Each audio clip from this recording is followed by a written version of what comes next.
ലൈംഗികമായിട്ട് ബന്ധപ്പെടുമ്പോൾ ചില മാറ്റങ്ങൾ ശരീരത്തിൽ സംഭവിക്കുന്നുണ്ട്. ഒരു ദിവസം എത്ര തവണ ലൈംഗിക ബന്ധത്തിൽ ഏർപ്പെടാമെന്നുള്ളതാണ്. വിവാഹം കഴിഞ്ഞ ദമ്പതികൾ ഹണിമൂൺ പീരീഡിൽ എത്ര തവണ ബന്ധപ്പെട്ടിട്ടുണ്ടെന്ന് ചോദിച്ചാൽ 4ഉം 5ഉം തവണയൊക്കെ ഒരു ദിവസം ബന്ധപ്പെട്ടതായി രേഖപ്പെടുത്തിയിട്ടുണ്ട്. ഇത് പരിശോധനകൾ നടത്തി കാരണം കണ്ടുപിടിച്ച് അതിനുള്ള ചികിത്സയിലേക്ക് വരികയാണ് വേണ്ടത്.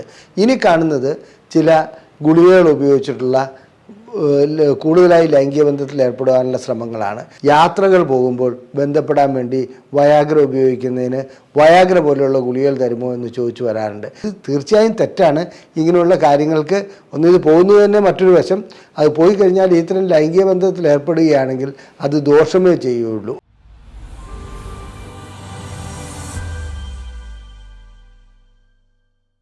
ഞാൻ ഡോക്ടർ അജയൻ വർഗീസ്, കോഴിക്കോട് ജില്ലയിൽ കുന്നമംഗലം പന്തീർപ്പാടത്തുള്ള institute of sexual and reproductive medicine എന്ന സ്ഥാപനത്തിൻ്റെ ഡയറക്ടറാണ്.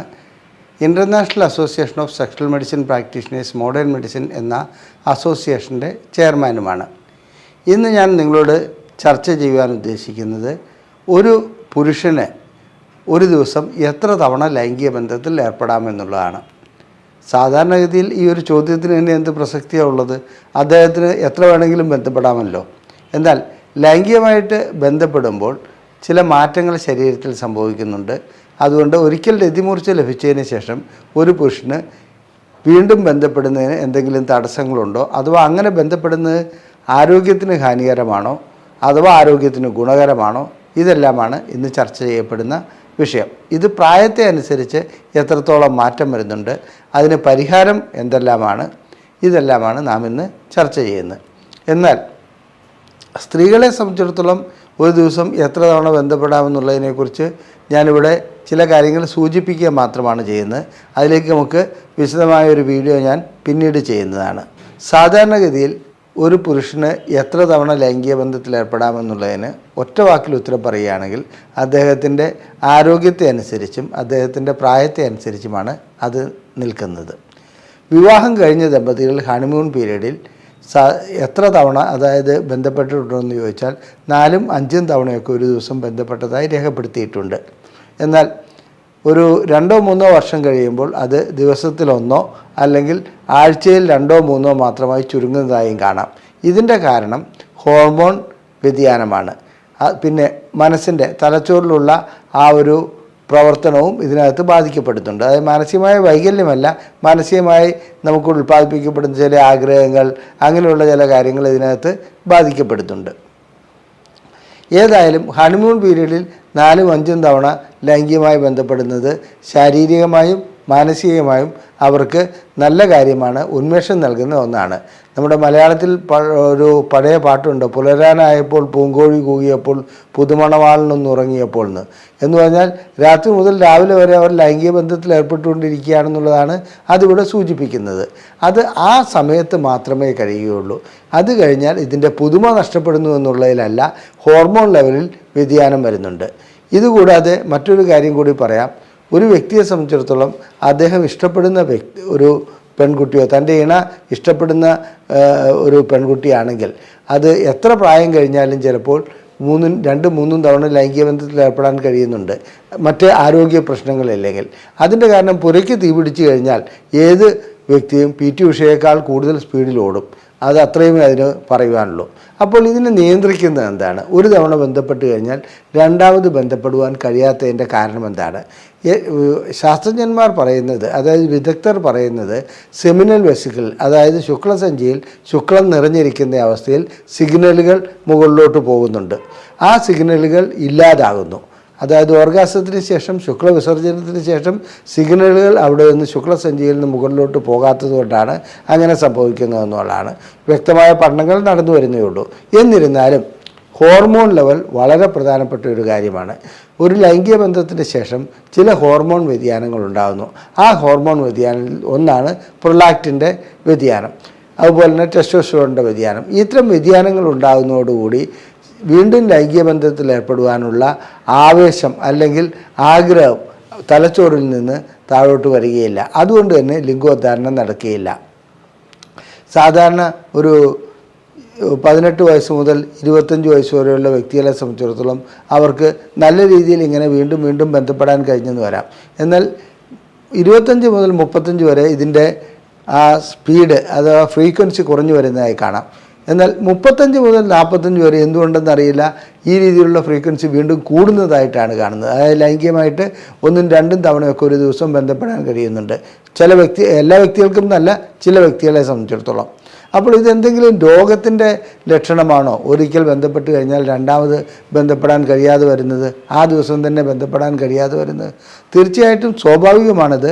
എന്നാൽ ചില വ്യക്തികളെ സംബന്ധിച്ചിടത്തോളം ചില രോഗങ്ങളുടെ കാരണം കൊണ്ട്, അതായത് ഹോർമോൺ ലെവലിൽ വരുന്ന വ്യതിയാനം, പിന്നെ പ്രമേഹം, പ്രഷർ, അതുപോലെയുള്ള ചില രോഗങ്ങൾ ഉണ്ടാകുകയാണെങ്കിൽ ഒരിക്കൽ ഒരു തവണ ബന്ധപ്പെട്ട് കഴിഞ്ഞാൽ, ഒരു തവണ ലൈംഗിക ബന്ധം പൂർത്തീകരിച്ച് കഴിഞ്ഞാൽ രണ്ടാമത് ബന്ധപ്പെടാൻ കഴിയാതെ വരുന്നുണ്ട്. ചിലർക്കത് ആഴ്ചയിൽ ഒന്ന് മാത്രമാകുമ്പോൾ ആ പ്രായത്തിൽ, അതായത് നമ്മളൊരു 45 വയസ്സിനുള്ള വ്യക്തി ആഴ്ചയിൽ ഒരിക്കൽ മാത്രമേ ബന്ധപ്പെടുന്നുള്ളെങ്കിൽ തീർച്ചയായിട്ടും അവിടെ എന്തോ പ്രശ്നമുണ്ടെന്ന് കണക്കിലെടുക്കണം. എന്താണ് അദ്ദേഹത്തിൻ്റെ കാരണമെന്നുള്ളത് നമ്മൾ പരിശോധിച്ചറിയേണ്ടതുണ്ട്. ഇനി അതുകൂടാതെ തുടക്കം മുതൽ ചില വ്യക്തികൾ ആഴ്ചയിൽ ഒരിക്കലോ അല്ലെങ്കിൽ മാസത്തിലൊരിക്കലോ മാത്രം ബന്ധപ്പെടുന്നതായി കാണാം. ഇത് രോഗലക്ഷണമാണ്. ആ രോഗലക്ഷണത്തിന് പോകുന്നതിന് മുമ്പ് ഇന്ന് കാണപ്പെടുന്ന ഒരു പ്രവണത, നാം നിർബന്ധിച്ച് ഹോമോസെക്ഷലായിട്ടുള്ള അല്ലെങ്കിൽ ബൈസെക്ഷൽ ആയിട്ടുള്ള വ്യക്തികളെ കൊണ്ട് വിവാഹം കഴിപ്പിക്കാറുണ്ട്. അത്തരം വ്യക്തികൾ ലൈംഗികമായി ബന്ധപ്പെടുന്ന കാര്യത്തിൽ വിമുഖത കാണിക്കാറുണ്ട്. അവർ ബൈസെക്ഷൽ ആയിട്ടുള്ള വ്യക്തികൾ വേണമെങ്കിലൊന്ന് ബന്ധപ്പെടാം. അങ്ങനെ ബന്ധപ്പെടുന്ന വ്യക്തികളെ സംബന്ധിച്ചിടത്തോളം അവർ മാസത്തിലൊരിക്കലോ അല്ലെങ്കിൽ ആഴ്ചയിലൊരിക്കലോ മാത്രമേ തൻ്റെ സഹധർമ്മിണിയുമായി ബന്ധപ്പെട്ട് കാണുന്നുള്ളൂ. ഇത് പരിശോധനകൾ നടത്തി കാരണം കണ്ടുപിടിച്ച് അതിനുള്ള ചികിത്സയിലേക്ക് വരികയാണ് വേണ്ടത്. ബൈസെക്ഷൽ അല്ലെങ്കിൽ ഹോമോസെക്ഷലായ വ്യക്തികളെ അവരുടെ ഇഷ്ടത്തിന് വിടാതെ നിർബന്ധിച്ച് വിവാഹം കഴിക്കുന്നതിൻ്റെ പരിണിത ഫലമാണ് ഈ കാണുന്നതൊക്കെ. 45 വയസ്സ് കഴിഞ്ഞാൽ സ്വാഭാവികമായിട്ടും ലൈംഗികമായിട്ടുള്ള ഫ്രീക്വൻസി, അതായത് ബന്ധപ്പെടുത്തലിൻ്റെ ഫ്രീക്വൻസി കുറഞ്ഞു വരുന്നുണ്ട്. അത് ചിലപ്പോൾ ആഴ്ചയിൽ 1 ആഴ്ചയിൽ 2 അതുപോലെ തന്നെ ചിലർക്ക് 2 ആഴ്ച കൂടുമ്പോൾ 1 ആകാറുണ്ട്. അതിനുശേഷം ഒരു 54 വയസ്സ് കഴിയുമ്പോഴത്തേക്കും ലൈംഗികമായിട്ടുള്ള ഫ്രീക്വൻസി, അതായത് ബന്ധപ്പെടലിൻ്റെ ഫ്രീക്വൻസി മാസത്തിലൊരിക്കലോ അല്ലെങ്കിൽ 2 മാസം കൂടുമ്പോൾ ഒരിക്കലോ അങ്ങനെയുള്ളൊരവസ്ഥയിലേക്ക് പോകാറുണ്ട്. എന്നാൽ ഇതുകൂടാതെ ഒരു കാര്യം മനസ്സിലാക്കേണ്ടതുണ്ട്.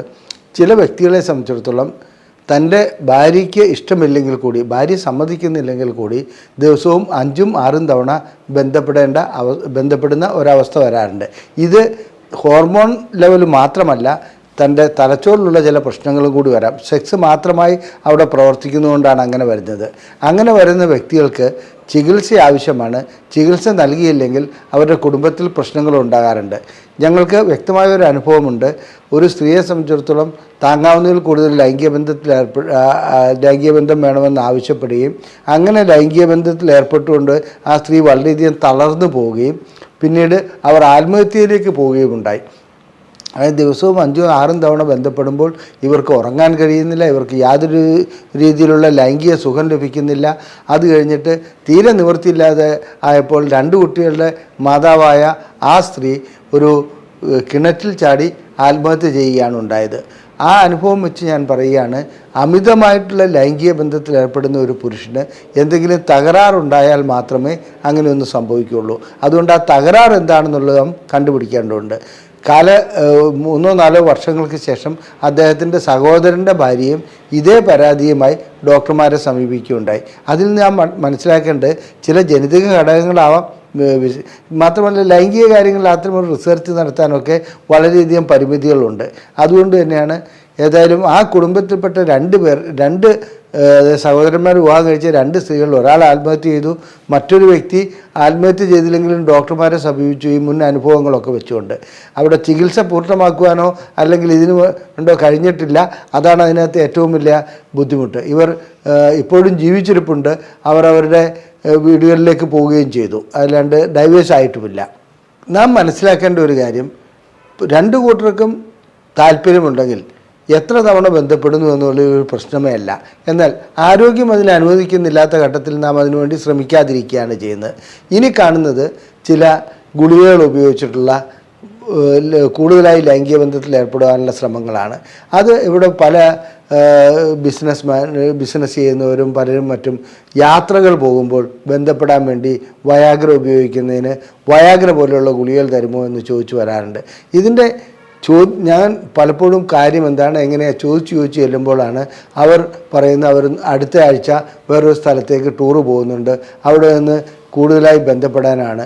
അത് ഇവിടെ നിന്ന് കൊണ്ടുപോകുന്ന സ്ത്രീകളാകാം, അല്ലെങ്കിൽ മറ്റു രീതിയിലുള്ള ബന്ധങ്ങളാകാം. അത്തരം ബന്ധങ്ങൾക്ക് വേണ്ടിയിട്ട് ഒരു കൂടുതൽ ശക്തി കിട്ടാൻ വേണ്ടിയിട്ട് ലൈംഗിക ബന്ധത്തിന് വയാഗ്ര ഉപയോഗിക്കുന്നൊരു രംഗം കാണുന്നുണ്ട്. ഇത് തീർച്ചയായും തെറ്റാണ്. ഇങ്ങനെയുള്ള കാര്യങ്ങൾക്ക് ഇത് പോകുന്നത് തന്നെ മറ്റൊരു വശം. അത് പോയി കഴിഞ്ഞാൽ ഇത്തരം ലൈംഗിക ബന്ധത്തിൽ ഏർപ്പെടുകയാണെങ്കിൽ അത് ദോഷമേ ചെയ്യുള്ളൂ. മാത്രമല്ല നമ്മുടെ സ്വാഭാവികമായിട്ടുള്ള ഊർജത്തിന് മാറ്റം വരുത്തുന്ന ഒരു ഘടകമായി അത് മാറും. പിന്നീട് തൻ്റെ ഭാര്യയുമായി ബന്ധപ്പെടാൻ പോലും ഇത്തരം വ്യക്തികൾക്ക് വയാഗ്ര ആവശ്യമായി വരാറുണ്ട്.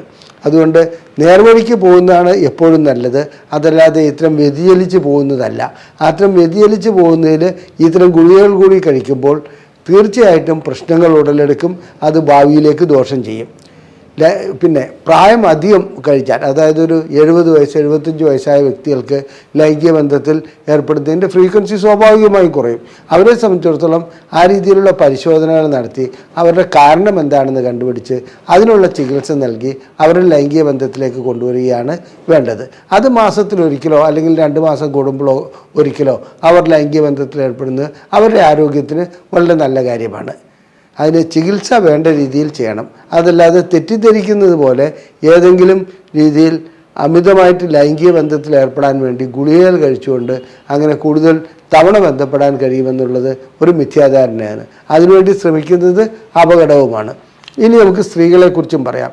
ഒരു സ്ത്രീയെ സംബന്ധിച്ചിടത്തോളം ഈ റീഫ്രാക്ടറി പീരീഡ്, അതായത് ഒരു തവണ ബന്ധപ്പെട്ടതിന് ശേഷം അടുത്ത ബന്ധത്തിന് പ്രത്യേകിച്ച് സമയമൊന്നും വേണ്ട, ഉടൻ തന്നെ ബന്ധപ്പെടാൻ സ്ത്രീക്ക് കഴിയും. പുരുഷനെ സംബന്ധിച്ചിടത്തോളം പലർക്കും പല രീതിയിലാണ്. ഒരിക്കൽ ബന്ധപ്പെട്ട് കഴിഞ്ഞാൽ ചിലർക്ക് അരമണിക്കൂർ വേണ്ടിവരും, ചിലർക്ക് 1 മണിക്കൂർ വേണ്ടിവരും, ചിലരെ സംബന്ധിച്ചിടത്തോളം 1 ദിവസം തന്നെ വേണ്ടിവരും.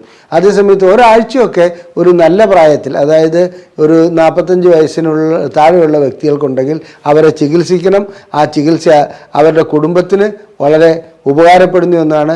അങ്ങനെ ചികിത്സ നൽകുന്നില്ലെങ്കിൽ അവരെ സംബന്ധിച്ചിടത്തോളം ലൈംഗികമായിട്ടുള്ള പ്രശ്നങ്ങൾ പരിഹരിക്കപ്പെടാതെ പോകും. അത് മറ്റ് അസുഖങ്ങളിലേക്കും വഴിതെളിക്കാറുണ്ട്.